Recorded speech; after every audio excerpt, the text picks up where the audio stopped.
자, 안녕하세요, 여러분들. 자, 우리 23년도 6월 시험 대비해서 우리 회계감사 개정사항 좀 소개하는 시간을 가져보도록 하겠습니다. 제가 이 영상에서 쭉 소개해드리는 내용은 따로 이제 PDF로도 여러분들한테 제공을 할 거고요. 제 게시판이라든지 아니면은 학원 그 공개 특강 거기 영상에다 첨부할 수도 있고 여러 군데 첨부를 할 예정입니다. 자, 그렇게 해서 이제 22년도 제 강의를 듣고 23년도 시험 대비하시는 분들 혹은 뭐 22년도 교재를 가지고 공부하시는 분들, 그런 분들이 참고하시면 될 것 같아요. 일단 이 개정사항을 간략하게 조금 소개를 해드리면 대부분 다 잘 아시겠지만, 먼저 감사 기준이 있죠? 회계감사 기준. 자, 회계감사 기준이 은근 되게 광범위하게 여러 군데에서 개정이 있긴 있거든요. 근데 거의 다가 우리 시험이랑은 상관이 없습니다. 대부분 다 지엽적인 내용이고, 우리 시험이랑 상관이 있는 그나마 조금 관련이 있는 항목은 크게 이제 두 가지가 있는데, 첫 번째가 이제 감사 대상 재무제표. 감사 대상 재무제표가 뭐 바뀌었냐? 바뀐 건 아니고 용어가 살짝 바뀌었습니다. 용어 관련해 가지고 좀 설명드리고, 그다음에 우리 세부 경영진 주장이요. 요것도 사실상 뭐 개념이 바뀐 건 아닌데 용어가 바뀌었다고 해야 되나? 분류가 좀 바뀌었습니다. 근데 이거는 이제 조금 시험에 나올 가능성이 있잖아요. 그래서 요것도 꼼꼼히 한번 봐주셔야 되고, 그 다음에 감사기준, 외관법. 자, 외관법에서 일단 첫 번째로 내부회계관리제도, 감사 대상 회사 범위 있죠? 이런 거 이제 가끔 시험에 나오니까 그거 요번에 바뀐 거 체크하시고, 그 다음에 여러분들 대형 비상장의 범위. 우리 비상장 주식회사를 대형이냐 아니면 기타 비상장이냐 이렇게 구분을 해야 되는데, 그 구분 기준이 지금까지 1,000억이었잖아요. 그리고 거기와 이제 관련된 회계감사 개념들이 되게 많았는데 그게 이제 1,000억에서 5,000억으로 증가했습니다. 그 관련된 내용 좀 설명드릴 거고요. 그 다음에 마지막이 공인회계사법. 자, 공인회계사법 시행령이 바뀌었죠. 21조 직무제한 관련해가지고 공인회계사들한테 조금 관대하게 유리하게 바뀌었습니다. 직무제한 범위가. 그거까지 해서 크게 한 4가지 정도 정리를 좀 해드릴게요. 자, 먼저 첫 번째 감사 대상 재무제표. 여러분들 여기 제가 지금 화면에 보여드린 교재가 왼쪽에 있는 게 2022년도 교재고요. 오른쪽에 있는 게 2023년 교재입니다. 요거 이제 생각해서 쫙 보시면 돼요. 22년도. 자, 22년도에 11페이지 보시면은 회계감사 대상 재무제표를 우리 회계감사 대상은 재무제표에 국한된다라고 해가지고 뭐 이 재무제표 자체에 대한 특별한 언급이 없었습니다. 그러면은 재무보고체계에서 명시하고 있는 재무제표, 즉 재무상태표, 포괄손익계산서, 자본변동표, 현금흐름표, 그 다음 주석까지 이렇게 5가지를 재무제표, 감사대상 재무제표다라고 생각을 하면 되잖아요. 자, 근데 이제 그게 어떻게 바뀌었냐면은 재무제표에 대한 정의는 다음과 같다. 정의를 별도로 명시를 하고 있습니다. 자, 박스가 있고 첫 3줄. 재무제표라 무엇이냐? 어떤 기업의 일정 시점의 경제적 자원이나 의무의 상태, 이거 뭐예요? 재무상태표. 또는 일정 기간의 이들의 변동, 이게 뭐예요? 포괄손익계산서, 현금흐름표, 자본변동표. 자, 그 다음에 3번째 줄에 보시면 뭐라고 되어 있습니까? 관련 공시를 포함한다? 주석이 아니라 관련 공시로 바뀌었습니다. 관련 공시로. 그 다음에 이 재무제표라는 용어는 일반적으로 전체 재무제표를 지칭하지만 단위 재무제표를 지칭할 수도 있다. 그러니까 재무제표 각각의 하나를 갖다가 정확하게 뭐 재무상태표다, 포괄손익계산서다라고 하지 않고 재무제표라는 용어를 쓸 수도 있다. 뭐 그렇게 나와 있는데 이건 중요한 게 아니라 이게 중요합니다. 관련 공시. 그러니까 원래는 이게 이제 주석이었잖아요. 예, 주석이라는 용어가 이제 관련 공시로 바뀌었고요. 관련 공시. 그럼 관련된 공시는 전부 다 우리 감사 대상 재무제표에 포함되는 거냐? 자, 밑에 보시면 이 관련 공시는 해당 재무보고 체계에서 공시하도록 요구하는 정보만을 의미한다. 재무보고 체계에서 공시를 요구해야 되는 거예요. 정기공시나 수시공시와 같이 재무보고 체계가 아닌 다른 법규, 예를 들면 자본시장법 등에서 공시하도록 요구하는 이런 정보까지 감사 대상 재무제표에 포함되는 건 아니다. 즉, 표현이 변경되었다고 해서 감사 대상 재무제표의 범위가 22년도에 별다른 언급 없이 그냥 주석이라고 했을 때 요때랑 달라지는 건 아니에요. 확대되는 것은 아니다. 자, 그러면은 관련 공시라는 용어로 왜 바꿨냐? 자, 요거는 여러분들이 사례를 하나만 보시면 바로 이해되시는데. 자, 1107호 이제 기준서 하나 가져왔고요. 여기 금융상품에 위험회피액에 관련해가지고 21B 문단 한번 볼게요. 자, 규정된 공시사항은 재무제표의 단일의 주석이나 별도의 절에서 표시한다. 오케이, 주석에서 표시하라. 위험회피액에 관련된 사항들. 자, 그런데 다른 보고서, 이 다른 보고서는 재무제표와 같은 조건과 같은 시기에, 예를 들면은 다트의 가치 사업보고서 내에서 공시되는 경영진 분석보고서, 위험보고서, 이거를 상호 참조해서 재무제표에 포함한 정보. 상호 참조해서 재무제표에 포함한 정보란 얘기는 뭐냐면 재무제표 주석에서는 자세한 내용은 어디 경영진 분석 보고서에 나와 있다라면서 래퍼만 달아준 거. 그걸 얘기하는 겁니다. 자, 이미 다른 보고서에 표시한 정보 거듭해서 공시할 필요가 없대요. 주석에 포함시킬 필요가 없다. 다만 이제 정보를 상호 참조해서 포함하고 있지 않다면 래퍼 안 달아놓으면은 재무제표는 불완전하다. 재무보고 체계의 요구사항 만족하지 못한 거다. 요렇게 하고 있습니다. 그러니까 결국에는 무슨 내용이에요? 이 관련 공시가 양이 너무 방대하니까 다른 보고서에 관련된 내용이 공시가 되고 이거에 대해서 래퍼를 달아놓은 걸로 주석은 자기의 의무를 다 했다. 그러면 감사인 입장에서는 어디까지 감사해야 되는 겁니까? 경영진 분석 보고서, 위험 보고서 이런 것까지 감사를 해야 되는 거예요. 자, 그런 관점에서 재무제표 범위가 확대되는 건 아니죠. 주석이 아니라 다른 관련된 보고서를 우리가 감사하는데요. 그것도 재무보고 체계에서 요구하고 있기 때문에 그냥 재무제표에 포함시켜라. 이런 내용입니다. 이해되시죠? 자, 관련 공시라는 용어 바뀐 거 가져가시고. 자, 그 다음 두 번째는 우리 재무제표 범주별 경영진 주장입니다. 재무제표가 회계기준에 따라 작성되었다라는 경영진 주장. 이거 이제 범주별로 나눌 수 있잖아. 세부 경영진 주장으로 나눌 수 있죠. 그렇게 나눠야 되는 이유가 이제 감사인 입장에서는 감사를 갖다가 두루뭉실하게 접근하는 게 아니라 체계적으로 쪼개서 세분화된 감사 목적을 달성하기 위해서 감사를 수행해야 되니까 거기에 맞춰가지고 경영진 주장도 쪼개서 접근을 하는 거죠. 자, 이 과정에서 이제 세부 경영진 주장이 나오는데 우리 22년도까지는 이 경영진 주장을 어떻게 나눴어요? 세 가지 범주로 분류를 했습니다. 보시면은 이제 A, 계정잔액과 관련된 경영진 주장 총 4가지가 있었고, 그 다음에 B, 거래 및 사건, 거래 유형과 관련된 경영진 주장 5개. 마지막에 C가 있었어요. 주석 관련된 그런 내용은 표시공시라고 이렇게 따로 모아놨었습니다. 자, 주석이 이제 별도의 경영진 주장으로 이렇게 이제 존재했었는데 어떻게 바뀌었냐? 범주가 일단 2가지로 바뀝니다. 2가지 범주로 분류된다. 그 다음에 여기 있던 이 표시공시 있잖아요. 얘가 우리 계정잔액이랑 거래 및 사건의 유형 이 분류에 녹아 들어갑니다. 자, 관련 공시 및 관련 공시 이렇게 녹아 들어가요. 여기 있던 얘네들이 여기랑 여기에 이렇게 녹아 들어갔다라고 보시면 되고, 자, 그래서 용어가 살짝 바뀐 게 있고 그 다음에 관련 내용이 살짝 이제 바뀐 게 있어요. 뭐 그런 걸 물어보진 않겠죠. 시험에서 야, 계정잔액 및 관련 공시에서 완전성의 개념 정의를 한번 서술해봐라. 이런 문제는 안 나오겠지만 그래도 혹시 모르니까 여러분들 답안에 녹여야 될 수도 있는 거고, 그리고 이제 이 경영진 주장 분류하는 문제는 사례 문제는 2010년대 초반에 많이 나왔었잖아요. 한동안 안 나오긴 했지만 또 나올 수 있기 때문에 정확하게 파악하는 게 중요하겠죠. 자, 그래서 여기 있는 22년도 분류에서 뭐가 바뀌었냐? 바뀐 것만 체크를 한번 해볼게요. 자, 실제성, 권리 의무, 완전성 여기까지 그대로인데 정확성이 추가가 됐습니다. 이거 원래 없었거든요. 여기 있던 표시공시에 있던 정확성이 평가 및 배분에 들어갔고요. 그 다음에 분류? 이런 거 없었는데 분류 표시가 이 표시공시에 있던 게 계정잔액 쪽에 들어갔습니다. 제가 이제 바뀐 거는 파란색으로 칠을 했어요. 자, 내용은 뭐가 바뀌었냐? 실체성 동일하고요. 권리 의무 동일한데 완전성에서 관련 공시에 대한 완전성 내용이 포함이 됐습니다. 부채 및 주주지분은 모두 기록되었다. 여기까지는 동일한데 추가적으로 재무제표에 포함돼야 되는 모든 관련 공시는 재무제표에 포함되었다.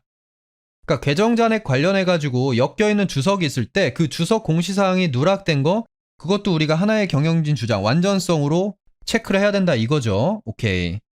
그 다음에 평가 및 배분.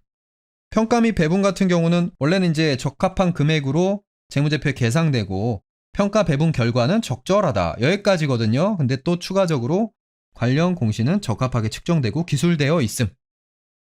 참고로 여기 이제 금액적인 이슈 측정뿐 아니라 기술되어 있다. 서술형 정보에 대한 언급도 들어가 있습니다. 서술형 정보도 정확하게 공시를 해야 된다. 뭐 그런 내용이겠죠. 그 다음에 분류. 이거 완전 없던 거죠. 적절한 계정으로 기록되었다. 그리고 표시. 표시 같은 경우는 이제 주석을 정확하게 표시를 해야 된다라는 이제 그 개념이니까 보시면은 요구사항이 많습니다. 적합하게 합산, 세분화, 명확하게 기술. 재무보고 체계 요구사항 측면에서 관련성이 있으며 이해 가능한. 재무보고 체계의 요구사항을 다 만족했다 이 얘기죠. 자, 이런 식으로 적합하게 합산되고 세분화되고 명확하게 기술되었으며 요구사항 측면에서 이해 가능하다라는 요 요구사항까지 다 개정전에 관련된 경영진 주장에 이제 들어가게 되겠습니다. 당연한 얘기지만 여러분들 요 용어는 다 암기가 돼야 되고요. 그 다음에 옆에 있는 요 개념도 제가 봤을 때는 키워드까지는 가져가는 게 안전하지 않을까. 물론 출제 가능성이 높진 않아요. 네, 높진 않습니다. 그리고 이 경영진 주장이라는 게 감사인 입장에서 무조건 우리 감사 기준에서 제시한 대로 이렇게 탁 칼로 자르듯이 이렇게 접근해야 되는 건 또 아니에요. 그런 건 아니기 때문에 출제 가능성이 엄청나게 높은 건 아니에요. 자, 그 다음에 이제 감사 대상 기간에 거래 유형 관련된 공시. 여기 이제 뭐가 바뀌었냐? 자, 완전성 바뀌었죠? 비슷하게 재무제표에 포함되어야 하는 모든 관련 공시는 재무제표에 포함되었다라는 요게 이제 추가가 됐고요. 그 다음에 정확성에도 관련 공시는 적합하게 측정되고 기술되었다. 주석도 같이 엮여 들어가는 거예요. 기간 기속 똑같고요. 분류 똑같고, 자, 표시는 위에 있던 요거랑 동일합니다. 적합하게 합산되거나 세분화, 명확하게 기술, 재무보고 체계 요구사항 만족했고 이해 가능성 있다. 요렇게. 자, 해서 이렇게 세 가지 범주로 분류했던 게 두 가지 범주로 해서 관련 공시가 녹아 들어갔다라고 정리하시면 되겠습니다.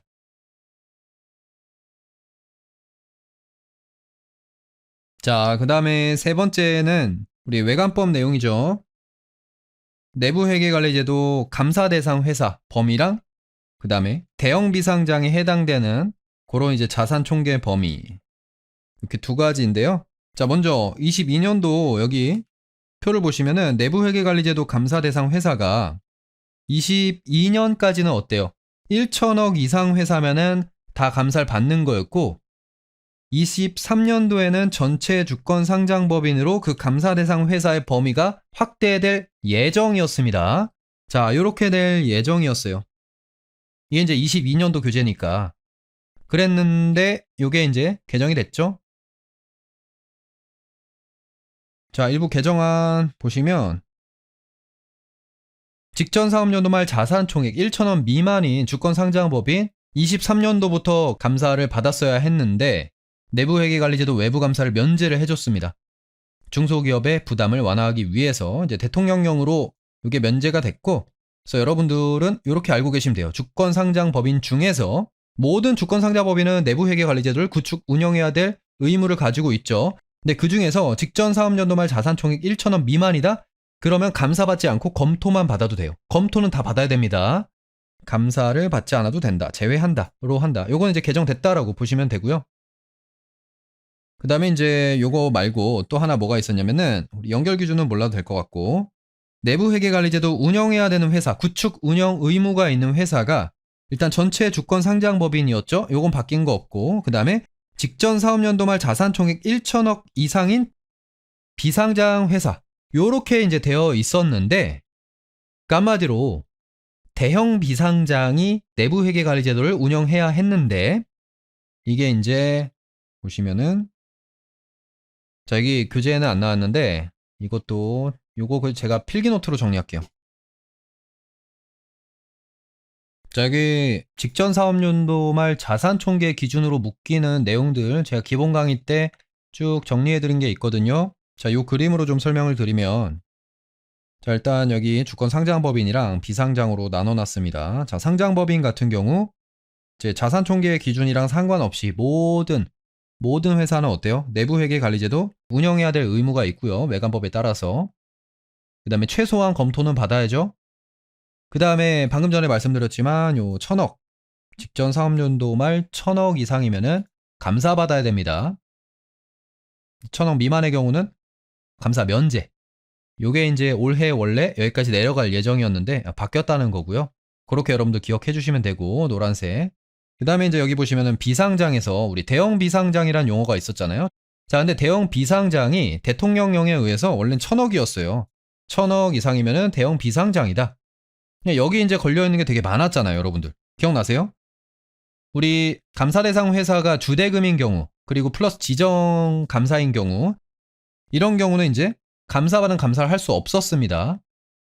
근데 이제 주대금에서 대형 비상장 범위가 이렇게 올라가게 되면은 감사반 입장에서 이만큼 더 할 수 있게 되는 거죠. 요거 이제 엮여 있고. 그 다음에 살짝 지업이긴 한데 여기다 플러스 우리 증선이가 6년 정도 자유선임했으면은 지정 요구할 수 있는 그런 회사들이 있었잖아요. 일단 그 후보군에 상장 기업은 다 들어가고, 그 다음에 비상장 같은 경우는 대형 비상장이면서 뭐 소유 경영 미분리 그런 어떤 특성을 가지고 있는 대형 비상장의 경우는 증선이 지정이 가능했는데, 이때도 이제 대형 비상장 범위가 이렇게 올라가게 되면은 해당되는 후보군이 줄어들겠죠. 그 다음에 유지제도, 세계사업연도 이제 동일감사인 해야 되는데, 이때도 이제 주대금의 경우 유지제도 들어가니까 교체제도도 역시 마찬가지로 세계사업연도 이사, 동일한 이사가 했으면은 그 다음에는 이사 이제 냉각기간 가져야 되는데, 여기에도 이제 대형 비상장이 엮이죠. 그 다음에 증선이 이제 재무제표 제출 요구상, 우리 감사받는 경우에 6주 전까지는 감사인한테 줘야 되는데, 이때 증선이한테도 줘야 되는 게 주대금이었죠? 증선이한테도 같이 줘야 되는 게. 근데 이때 이제 대형 비상장 범위가 이렇게 올라가면서 또 그 해당되는 회사들이 바뀌었고요. 그 다음에 이제 제일 중요한 게 여기죠. 내부회계관리제도 운영 의무가 있는 회사가 대형 비상장인데, 요게 이제 1000억에서 5000억 사이. 얘네들은 이제 더 이상 내부회계관리제도 안 만들어도 되는 거예요. 해방되는 겁니다. 이렇게 요 정도 보시면 될 것 같고, 자, 그래서 요게 이제 어떻게 되는 거예요? 여기는 아직 안 바뀌었어요. 안 바뀐 이유가 시행령이 여러분들 검색해 보시면 알겠지만 아직 안 바뀌었습니다. 입법 예고만 되어 있고 이제 확정은 났는데 그게 이제 바뀌진 않았다. 그리고 이게 헷갈릴 수 있죠. 왜냐면 제가 FAQ 하나 보여드릴게요.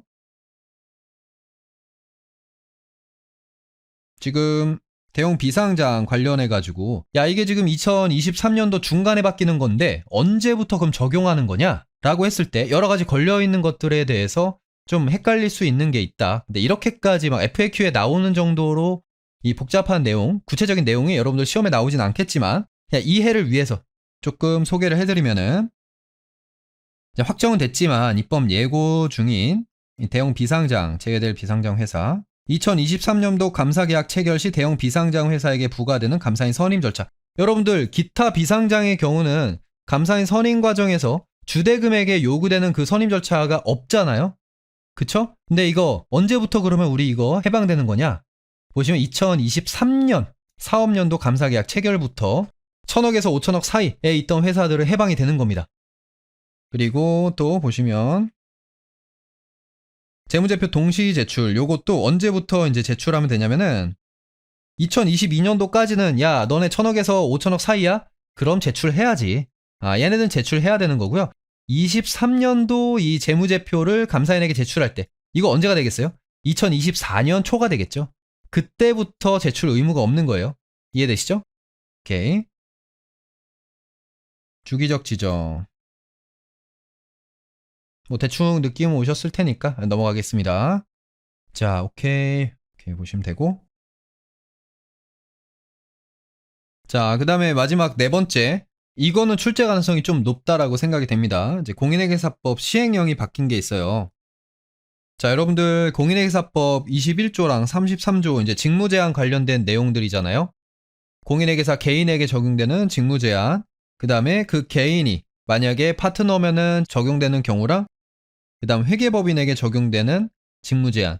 자, 관련해가지고 이제 여러 가지 내용들이 있었는데, 일단 골자는 똑같습니다. 공인회계사법 그 법률 자체는 그대로인데, 시행령에서 일부 이제 허용되고 있던 게 범위가 더 넓어진 측면이 있거든요. 바뀐 게 있는데, 그게 이제 뭐냐면 요거예요. 자, 공인회계사에게 적용되는 직무 제한. 자, 파트너인 경우는 회계법인에도 적용되는 거죠. 뚜렷한 이해관계가 있어서 직무를 공정하게 행하는데 지장이 있다고 인정되는 경우 거기서 3천만 원 이상의 채권 채무 야 요건 안 돼 라고 했고 대신에 3천만 원 이상이다 할지라도 이런 것들은 된다라면서 시행령 14조에 예외 채권 채무 관계를 갖다 명시를 해놨습니다. 다 보면은 이제 합리적이죠. 직무와 관련된 것들. 그 다음에 예금자 보호법 관련된 거, 그 다음에 담보, 주담대나 예담대, 그 다음에 회원권이라든지 시설물 이용권, 골프장이나 이제 리조트 이용권 같은 거, 이런 것들, 뭐, 너무 싸게 구입한 거 아니면 가능하다. 그리고 이제 퇴직금 관련된 것들. 자, 얘네들은 됐단 말이야. 근데 이것만으로도 조금 불편한 점이 있었다 이거죠. 예를 들어서 회계법인 내에서 금융회사 이렇게 감사 좀 할라치면은 정말 일면식도 없는 그런 파트너가 갑자기 나랑 아무런 상관도 없는 파트너가 금융회사 감사한다고 해서 내가 이용하고 있던 갑자기 마이너스 통장을 해지해야 돼. 나 그걸로 생활비 지금 잘 쓰고 있었는데 갑자기 마이너스 통장 3천만 원 넘어가는 거 다 해지해야 되고 또 뭐 관련해가지고 금융상품 가지고 있던 게 있었는데 그런 것들도 다 처분해야 되고 자 이런 어떤 불편함이 있었기 때문에 이 범위를 갖다가 조금 넓혀줍니다. 자 그래서 어떻게 됐냐면 자 요게 이제 23년도에 일단 채권 채무 관계 있는 자 여기서 이제 3천만 원이 빠졌고요. 우리 시행령으로 내려가게 되는데 일단 직무 직접 관련된 채권 요거는 그대로입니다. 여기도 있던 거니까 그대로 오케이. 그 다음에 두 번째로 금소법에 따라서 금융상품인데 이 금융상품을 내가 약관에 따라 체결했어.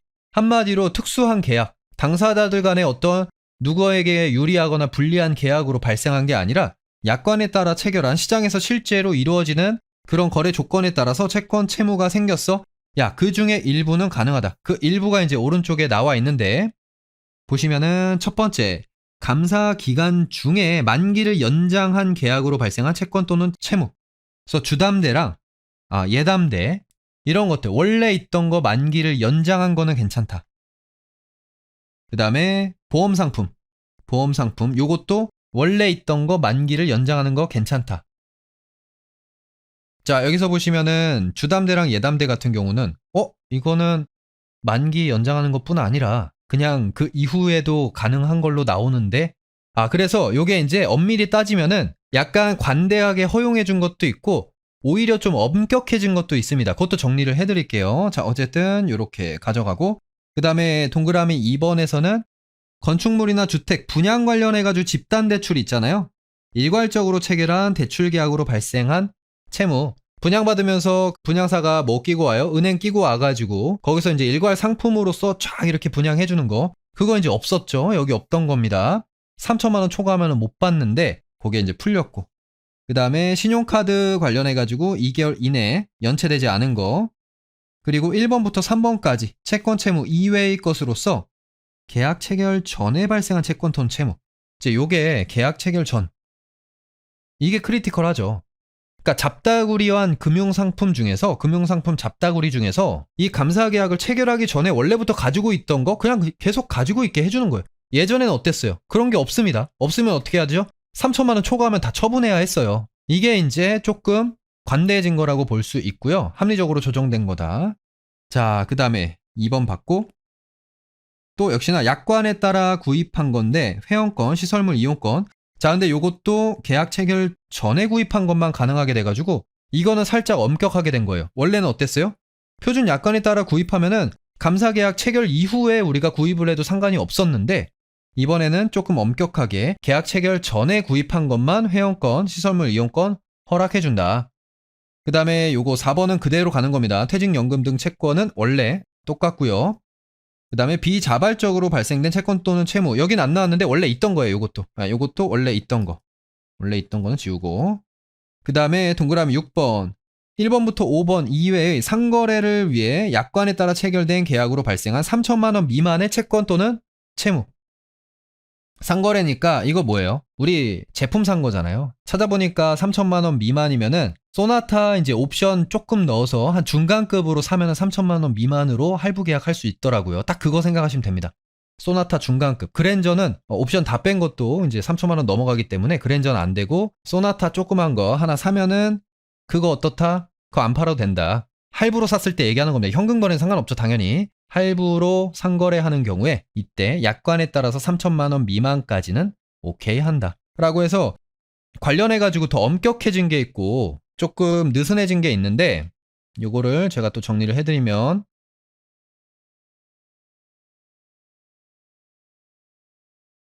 자, 이거 이제 기본 강의 때 제가 정리해드렸던 건데,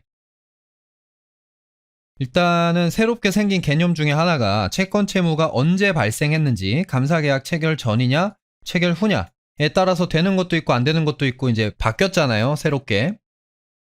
자, 그래서 시험에 나올 만한 것들 3가지 정도만 제가 좀 정리를 해드리면, 먼저 기본적인 예적금, 그 다음에 증권 예탁금 같은 거. 우리가 기존에는 예금자 보호법 이내였다. 한마디로 5천만 원이거든요, 이 기준이. 5천만 원 이내면은 계약 체결 전에 가지고 있든 계약 체결 후에 가지고 있든 상관이 없었습니다. 상관이 없었는데, 이제 예금자 보호법을 초과하는 거는 계약 체결 전에도 안 됐고 체결 후에도 안 됐죠. 자, 그랬는데 이제 합리적으로 좀 조정이 됐어요. 이 감사계약을 체결할 줄 모르고 예전부터 가지고 있던 거는 그냥 예금자 보호법 초과든 이내든 간에 다 계속해서 가지고 있는 게 가능하다. 다만 이제 그 예금을 갖다가 추가 불입은 안 됩니다. 추가 불입은 안 되는 것 같고, 그 이전에 가지고 있던 것까지만, 적금도 기존에 가지고 있던 조건 하에서 유지하는 거, 추가적인 금액 불입은 안 돼요. 그래서 감사계약 체결 후에는 신규 혹은 증액은 안 된다라고 보시면 되고, 따라서 이제 예금자 보호법이란 측면에서는 어때요? 엄격하게 조정된 측면이 있죠? 5천만 원 이내는 예전에는 그냥 언제든 간에 다 됐는데 지금 안 됐으니까 이렇게 이제 조정된 측면이 있고, 요 그림 이해되시나요? 그 다음에 이제 담보대출, 예를 들면 주담대라든지 예담대 이런 것들, 옛날에는 오케이 담보 있어? 그러면은 독립성 훼손이여 발생 안 해 해가지고 제한이 없었어요. 그랬는데 지금 이제 개정됐죠? 감사계약 체결 전에만 우리가 가지고 있던 거, 그거 유지하는 것만 가능하고, 그걸 갖다가 계약 체결 이후에 신규로 가입을 하거나 아니면 증액하는 거, 추가 불입하는 거 이런 거 안 된다. 추가로 대출받는 거 안 된다. 이렇게 이제 바뀌어서 요거는 엄격하게 조정된 측면이 있습니다. 그래서 모든 게 다 그거 된 건 아니에요. 지금 보시면은 주담대 이거 만기를 연장한 계약으로 발생한 채권 채무, 이런 식으로 조금 엄격하게 바뀐 것도 있어요. 그 다음에 신용대출, 마이너스 통장이라든지 그냥 일반적인 신용대출, 그리고 보험 계약 같은 거.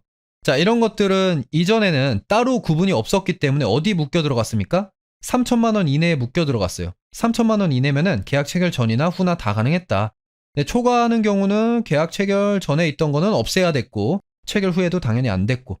근데 지금 합리적으로 조정이 됐죠? 어떻게? 야, 이전에 가지고 있던 거 너 2억짜리 마이너스 통장 있어? 그 한도 내에서는 그냥 마음대로 써. 근데 추가로 증액하는 거 한도 늘리거나 뭐 그런 거 안 돼.